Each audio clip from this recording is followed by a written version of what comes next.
Young hero Suhas కథానాయకుడిగా శివాని నాగరం హీరోయిన్గా రూపొందిన హే బలవంత్ సినిమా శుక్రవారం థియేటర్లలోకి వచ్చింది.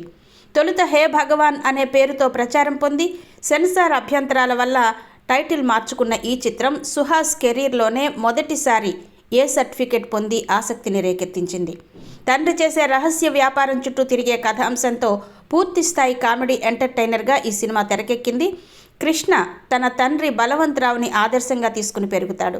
తన తండ్రి గొప్ప బిజినెస్ మ్యాన్ అని నమ్మే కృష్ణ ఏదో ఒకరోజు ఆ వ్యాపారాన్ని తాను చేపట్టాలని కలలు కంటాడు. కానీ అనూహ్యంగా తన తండ్రి చేసేది వేశ్యావాటిక నిర్వహణ అని తెలుసుకుని షాక్కి గురవుతాడు. ఈ క్రమంలో తండ్రిపై అసహ్యం పెంచుకున్న కృష్ణ తాను ప్రేమిస్తున్న మిత్రకి ఈ విషయం తెలియకుండా ఎలాంటి డ్రామా నడిపాడు, చివరికి తండ్రి వ్యాపారం వెనుక ఉన్న మానవీయ కోణాన్ని ఎలా అర్థం చేసుకున్నాడు అనేదే మిగతా కథ. దర్శకుడు గోపి ఆచార్య ఎంచుకున్న పాయింట్ సున్నితమైనదే అయినా దానిని కామెడీతో డీల్ చేయడంలో సక్సెస్ అయ్యారు. ముఖ్యంగా నరేష్, సుహాస్, సుదర్శన్, అజయ్ ఘోష్ మధ్య వచ్చే కామెడీ సీన్లు థియేటర్లో నవ్వులు పూయిస్తున్నాయి. అయితే ప్రథమార్థం సరదాగా సాగిన ద్వితీయార్థంలో క్లైమాక్స్ వైపు వెళ్లే కొద్దీ సెంటిమెంట్ డోస్ పెరగడంతో కథనంలో వేగాన్ని తగ్గించింది. శివాని నాగరం తన స్క్రీన్ ప్రజెన్స్తో ఆకట్టుకుంది. లాజిక్లు పక్కన పెట్టి కేవలం వినోదం కోసం చూస్తే హే బలవంత్ ఒక మంచి టైం పాస్ మూవీ.